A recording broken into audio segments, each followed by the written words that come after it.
Hello dear my students and my viewers, Assalamu alaikum.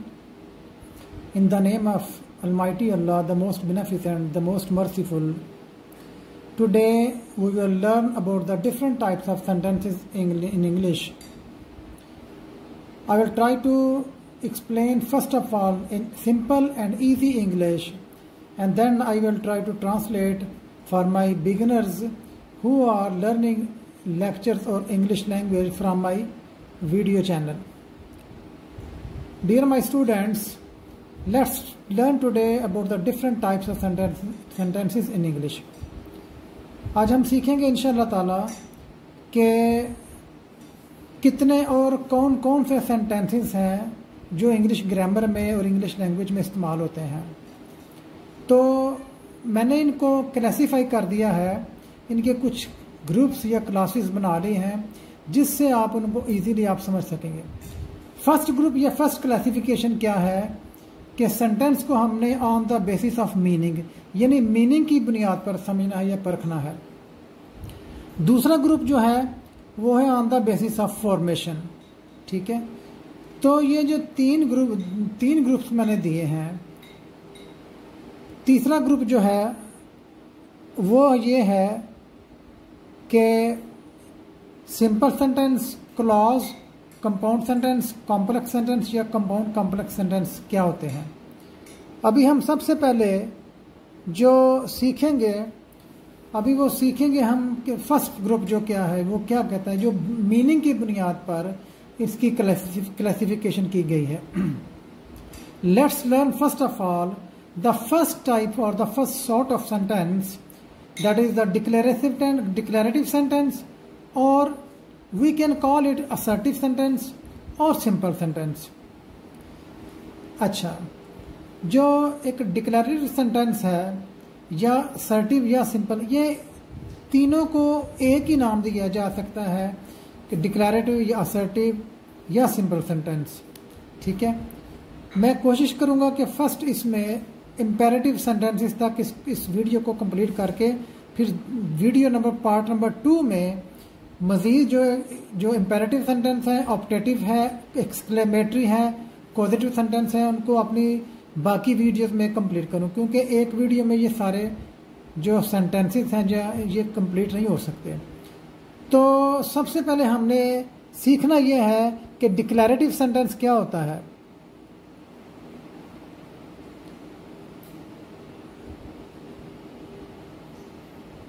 हमने सबसे पहले ये लर्न करना है कि सेंटेंस क्या है, क्योंकि ये जो वीडियो है ये एक्चुअली ये बिगिनर्स के लिए है जो इंग्लिश लैंग्वेज सीख रहे हैं, बिगिनर्स ऑफ इंग्लिश लैंग्वेज, उनके लिए है. इसकी सिंपल सी मैं पहले डेफिनेशन करूंगा कि सेंटेंस है क्या है, what is a sentence actually. इसकी डेफिनेशन या इंट्रोडक्शन, ये जो मैंने 4 डेफिनेशंस बयान की हैं, इनमें से कोई भी एक आप ले लें तो वही इसकी सेंटेंस की डेफिनेशन है. For example, a sentence is a group of words which or that makes a complete sense या मीनिंग. आगे जो है, a sentence is a set of words, a group of words or a set of words या that class of words या that class of words. आगे मैंने लिखा है विच या दैट, इन दोनों में से कोई लिखा है जो के मेक्स अ कंप्लीट सेंस या कंप्लीट थॉट या आइडिया या गिव्स अ कंप्लीट मीनिंग या which has a sense and order. इन चारों सेंटेंसेस में से, जो चारों डेफिनेशन में से आप कोई भी लगा लें तो आपकी जो इंट्रोडक्शन है या डेफिनेशन है वो कंप्लीट हो जाएगी. या इस तरह कर लें, a sentence is a group of words which or that makes a complete sentence, या which that makes a complete thought or idea, या which that gives a complete meaning. यानी कोई भी सेंटेंस है वो एक पूरा मानी देता हो, उसमें सब्जेक्ट भी हो सकता है, वर्ब और ऑब्जेक्ट भी, या बाज़ औक़ात ऐसे होता है कि वो सब्जेक्ट और वर्ब होता है. ठीक है. अच्छा, नीचे मैंने एग्जांपल्स दी हैं कि एक सेंटेंस जो है उसमें एक सेंस और ऑर्डर होना जरूरी, यानी एक मीनिंग और उसके अंदर एक तरतीब हो ताकि वो ग्रामेटिकली करेक्ट सेंटेंस हो. For example, Ahmad is a good boy sentence है, we always finish our work on time. ठीक है, ग्रामेटिकली हम देख रहे हैं कि सब्जेक्ट है, वर्ब है और इसके साथ जो एक्स्ट्रा जो वर्ड्स या एडजेक्टिव्स या एडवर्ब्स आ रहे हैं। Ahmad is a good boy, ये एक सिंपल सेंटेंस है। ठीक है, always on time finish we work, ये सेंटेंस नहीं है, it is a group of words but it doesn't make a sense or it doesn't make us a complete meaning. ये इसकी तरतीब नहीं है, इसकी कोई अरेंजमेंट या ऑर्डर नहीं है इसमें, तो ना इसमें कोई सेंस या मीनिंग बनता है, इसलिए ये सेंटेंस नहीं है। इसी तरह जो ग्रुप ऑफ वर्ड्स तो हो सकता है, लेकिन ग्रामेटिकली उसकी अरेंजमेंट, उसकी तरतीब, सब्जेक्ट वर्ब और ऑब्जेक्ट इस तरह ना हो तो वो सेंटेंस नहीं कहलाता है। ठीक है, चले आगे चलते हैं। अच्छा, उसके बाद हमने ये समझना है कि व्हाट इज अ प्रेडिकेट, क्योंकि ये बेसिक इंग्लिश ग्रामर में इनको समझना, प्रेडिकेट को समझना क्या है, समझना बहुत जरूरी है। जैसे सब्जेक्ट वर्ब और ऑब्जेक्ट है, तो प्रेडिकेट क्या होता है? एक्चुअली एक सेंटेंस के अंदर सब्जेक्ट वर्ब और ऑब्जेक्ट होता है, बात का ऑब्जेक्ट नहीं भी होता है। तो पहला जो हिस्सा है जो सब्जेक्ट है, for example we, I, he, she, subject sometimes जो है वो एक वर्ड हो सकता है, जैसे प्रोनाउंस है आई, वी, यू, दे। बाज़ कात ये एक ग्रुप ऑफ वर्ड्स होता है, जैसे I with my friends, I with my family, I and he, I and you. तो बाकी सब्जेक्ट के अलावा जो भी आएगा, जैसे हेल्प आवर फ्रेंड्स, ये प्रेडिकेट है। जो भी इसके सब्जेक्ट के अलावा होगा वो किस सेंटेंस में वो प्रेडिकेट कहलाएगा। ठीक है, वो प्रेडिकेट का फंक्शन ये होता है कि वो सब्जेक्ट के मतलब बताता है। ठीक है, we help our friends, we subject है, प्रेडिकेट क्या है? Our friends. ठीक है, I wish with my friends, ये देखें कितने वर्ड्स बन जाते हैं, 1 2 3 4। आई विद माई, 4 वर्ड्स हैं, लेकिन ये एक वर्ब कहलाता है, सब्जेक्ट कहलाता है। लिहाजा बाकी विजिट इस्लामाबाद एवरी ईयर, इसमें सब्जेक्ट भी है, वर्ब भी है, ऑब्जेक्ट भी है। लिहाजा सब्जेक्ट के अलावा विजिट इस्लामाबाद एवरी ईयर जितने भी वर्ड्स आ रहे हैं वो सारे प्रेडिकेट कहलाएंगे। तो सब्जेक्ट के अलावा जो भी आएगा सेंटेंस के बाद वो हेल्पिंग वर्ब होगा या वो वर्ब होगा या ऑब्जेक्ट, वो बाकी सारा प्रेडिकेट कहलाएगा। She is a good girl, subject she is a good girl, बाकी प्रेडिकेट है। लिहाजा मेरा ख्याल है कि आप समझ गए होंगे कि प्रेडिकेट क्या होता है, यानी सब्जेक्ट के अलावा जो भी आगे शुरू होगा हेल्पिंग वर्ब या वर्ब से शुरू होगा वो सारा प्रेडिकेट कहलाएगा। चले सबसे पहले हम जो है जो फर्स्ट क्लासिफिकेशन है, जो फर्स्ट ग्रुप ऑफ सेंटेंसेस है, उसके मतलब हम सीखते हैं, उसको कहते हैं असर्टिव या डिक्लेरेटिव सेंटेंस। अब देखना यह है कि असर्टिव या डिक्लेरेटिव सेंटेंस जो है वो क्या है। ये इट डिक्लेयर्स, असर्ट्स और स्टेट्स, यानी ये कोई ऐलान करता है, बताता है, या असर्ट्स, असर्ट अपनी बात को मनवाना इस तरीके से कि दूसरा बंदा यकीन कर जाए। असर्ट्स जैसे असर्टिव, यहीं से असर्ट एक वर्ब है, असर्टिव बन गया। डिक्लेरेटिव से डिक्लेयर्स बन गया। या ये एक स्टेटमेंट होती है, स्टेट्स यानी बयान करता है या बताता है। क्या बताता है? कोई फैक्ट, ओपिनियन या कोई जनरल ट्रूथ या कोई आइडिया। यानी in simple words it is a statement और एन असर्शन और डिक्लेरेशन। यह कोई भी बात हो सकती है, कोई हकीकत हो सकती है, कोई राय हो सकती है, कोई यूनिवर्सल ट्रूथ हो सकता है, कोई आइडिया हो सकता है, लेकिन वो उसकी एक सेंस ऑन ऑर्डर जरूर हो उसके अंदर। In simple words it is a statement और असर्शन और डिक्लेरेशन। फॉर एग्जाम्पल देखें, watermelon is green from outside. जो एक वाटरमेलन है, तरबूजा जो है, वो हकीकत है कि बाहर से ग्रीन होता है और अंदर से रेड होता है। फैक्ट है ना। Ahmad is a good boy, मेरी ओपिनियन है कि he is a good boy, he is a nice boy, he can be a good boy, he may be a good boy. एक ओपिनियन आपकी राय है, लिहाजा क्या हो गया? असर्टिव या डिक्लेरेटिव सेंटेंस। आगे जो जनरल ट्रूथ है या जो यूनिवर्सल ट्रूथ है, the sun always rises in the east. ठीक है, जनरल ट्रूथ है या यूनिवर्सल ट्रूथ, हकीकत है। आगे the sun always sets in the west. ये अलग अलग सेंटेंस जो है इनको हम इकट्ठा नहीं कर सकते। The sun always rises in the east and sets in the west, ये फिर दो सेंटेंस हो जाएंगे, ये फिर कंपाउंड सेंटेंस बन जाएगा। ये असर्टिव या डिक्लेरेटिव या फिर सिंपल सेंटेंस नहीं रहेगा। ठीक है, लिहाजा ऐसा एक सेंटेंस जिसके अंदर डिक्लेरेशन हो या फैक्ट हो या सिंपल सेंटेंस हो, कंपाउंड ना हो। अच्छा जी, he is surely a gentleman, ये एक स्टेटमेंट है ना, लेकिन असर्शन है। मैं कहता हूं कि मैं बात दबा के कह रहा हूं, ही इज श्योरली अ जेंटलमैन, यकीनन वो एक शरीफ आदमी है। ही मस्ट कम टुडे, और मैं यकीन से कह रहा हूं कि वो आज जरूर आएगा। स्टेटमेंट है, स्टेटमेंट, लेकिन असर्शन है, ठीक है।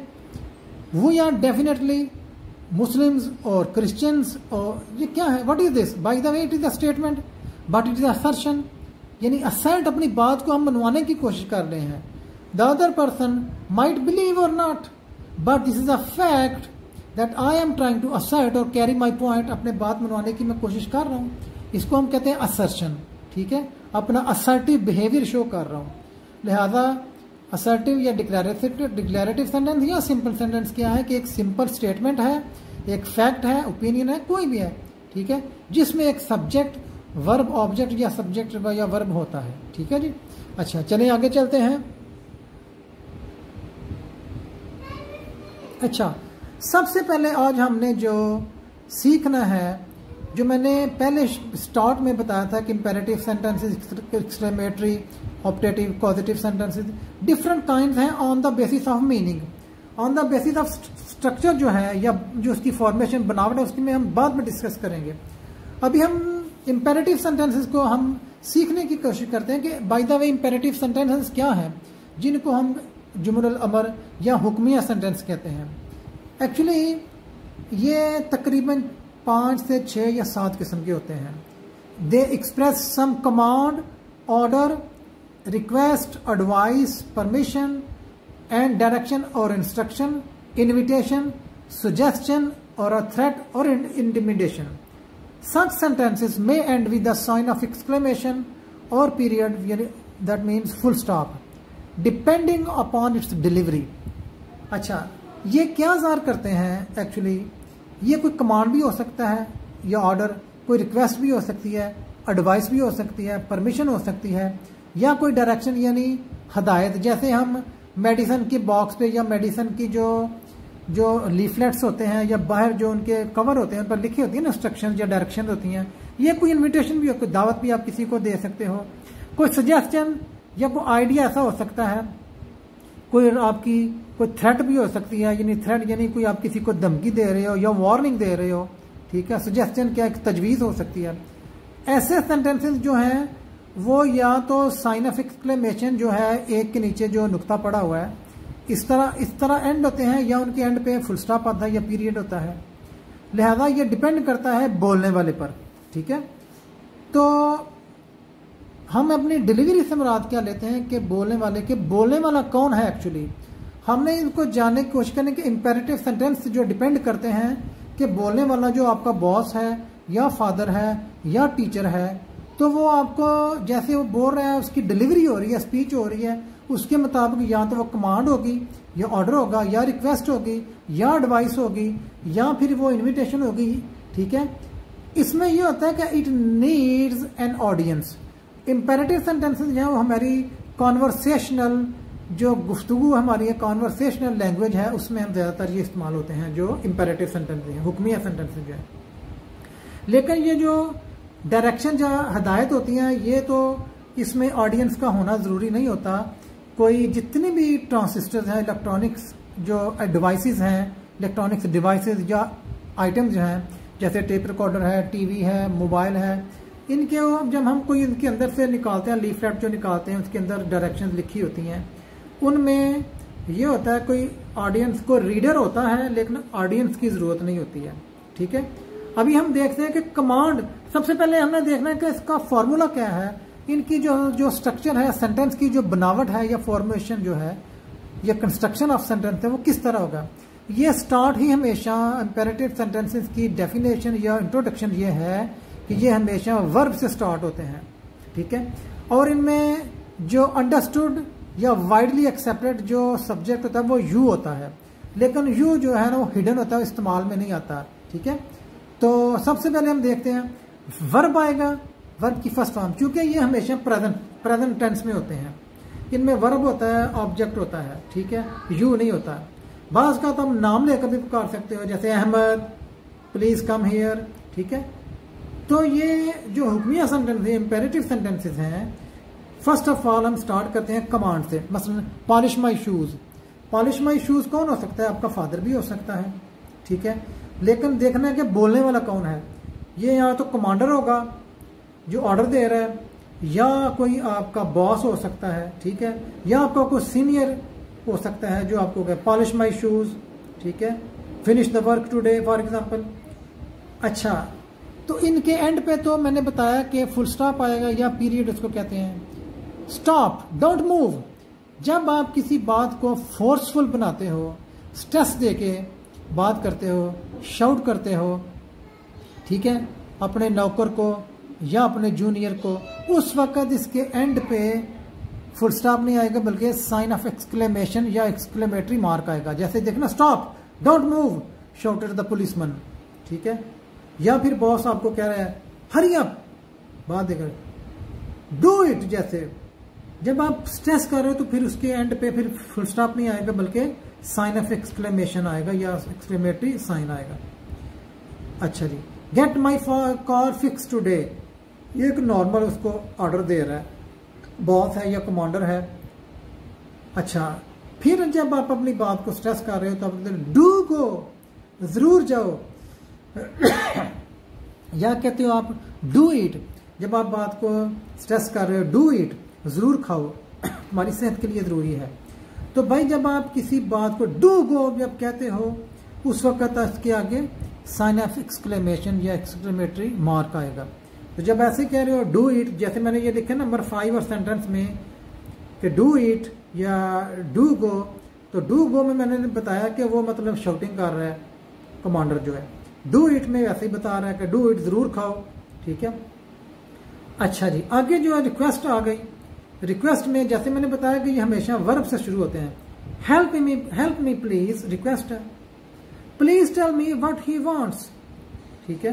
आप प्लीज लिख लो या काइंडली लिखो या एक्सक्यूज मी, ऐसे सेंटेंसेस जो हैं imperative sentences, please, excuse me. अच्छा, क्योंकि जो मॉडर्न दुनिया है इस वक्त, मॉडर्न में आपका मैनेजर भी जो एक प्रोफेशनल मैनेजर्स हैं वो भी आपके बड़े अदब के साथ आपसे बोलता है, एक रिक्वेस्ट अंदाज में, रिक्वेस्ट बिहेवियर में वो आपसे बात करता है, excuse me, please, please come here. लेकिन होता यह है कि मैनेजर जो है वो आपको प्लीज कहे या ना कहे, दोनों सूरत में वो he is right. Help me please या please tell me what he wants, मुझे बताओ कि वो क्या चाहता है। काइंडली डोंट बॉदर मी, ठीक है। यानी आप किसी अपने जूनियर भी को कह रहे हो या सीनियर को कह रहे हो, किसी को भी कह रहे हो, आप रिक्वेस्ट कर रहे हो। टीचर प्लीज चेक माई ऐसे, टीचर मेरा आप ऐसे चेक कीजिए, ठीक है। उसके बाद right an application for me, आप किसी को रिक्वेस्ट कर रहे हो, ठीक है, इसमें आप प्लीज नहीं लगाया, कोई बात नहीं। आगे आ गया नंबर 3 पे एडवाइस। एडवाइस में क्या होता है, don't go outside in cold, आप किसी को नसीहत कर रहे हो कि सर्दी में बाहर मत जाओ, ठीक है। ऑलवेज कम इन टाइम, कोई टीचर हो सकता है, आपका फादर हो सकता है, आपकी मदर हो सकती है, आपकी बड़ी सिस्टर हो सकती है, आपका बिग ब्रदर या एल्डर ब्रदर हो सकता है। Never waste your time in idle talk, अपना फजूल बातों में अपना टाइम वेस्ट मत करो, ठीक है।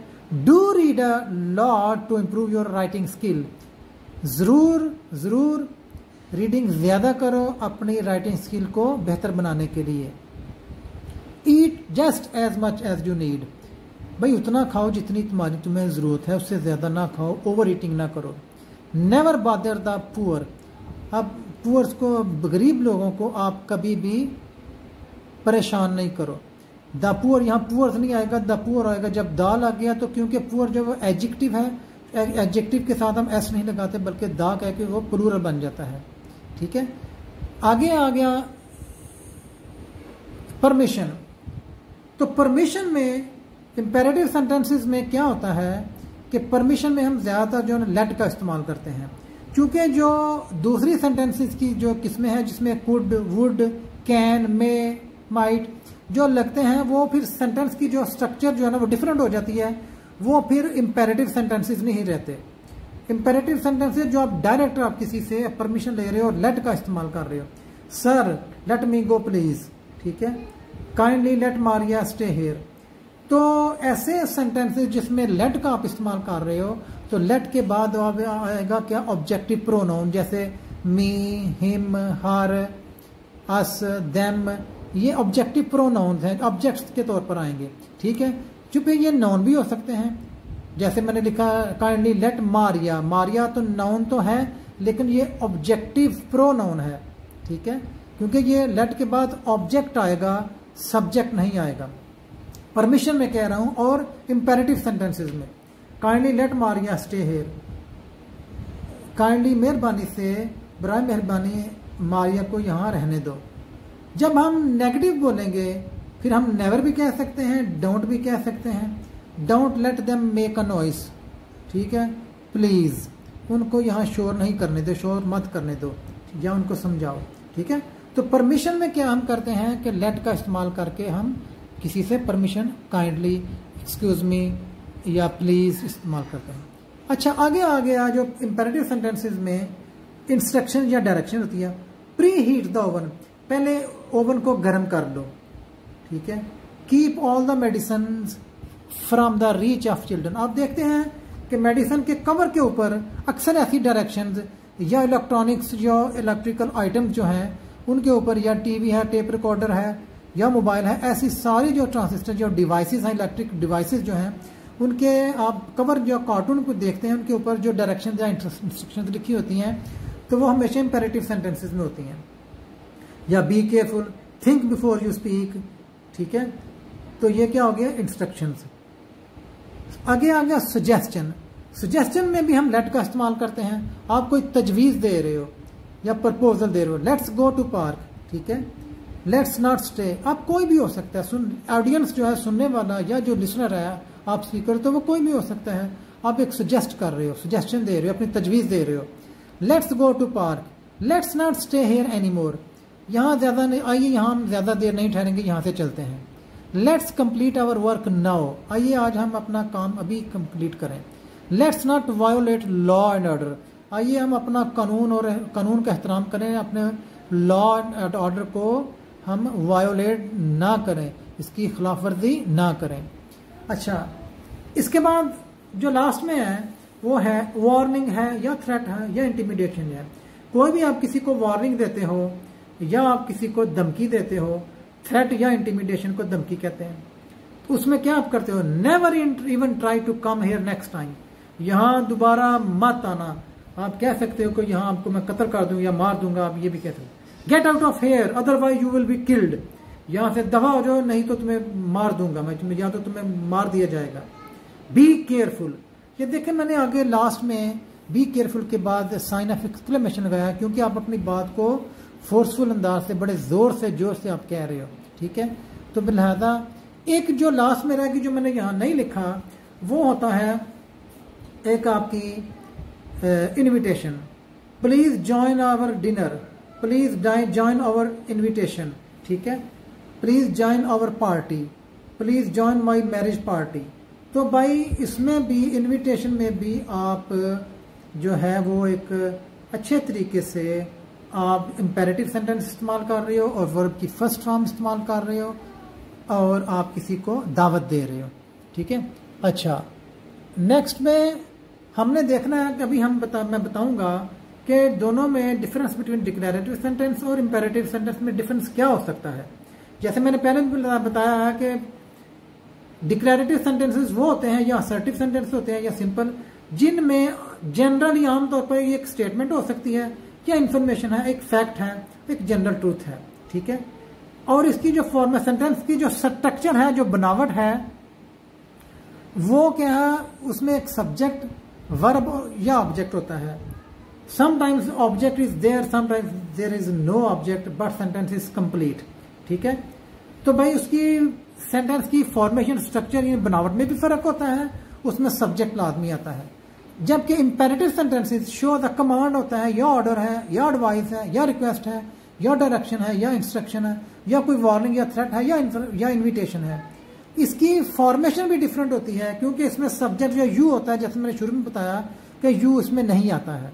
ठीक है, सेकंड पर्सन और यू होता है वो हिडन होता है या एम्प्लॉयड होता है, या अंडरस्टूड होता है कि सुनने वाले लिसनर को पता होता है कि ये यहाँ यू का इस्तेमाल होता है, लेकिन वो नहीं आता। वर्ब और ऑब्जेक्ट आता है। As the example already mentioned in the beginning, जैसे मैंने शुरू में बता दिया हुआ कि इंपेरेटिव सेंटेंस जो है वर्ब की फर्स्ट फॉर्म से शुरू होते हैं, जबकि डिक्लेरेटिव सेंटेंस में सब्जेक्ट जरूर होता है। जैसे ही प्लेज क्रिकेट, ठीक है, ठीक है, he is my best friend, तो लिहाजा इसमें सब्जेक्ट जरूर होता है, जबकि इंपेरेटिव सेंटेंसेस में सब्जेक्ट इस्तेमाल नहीं होता।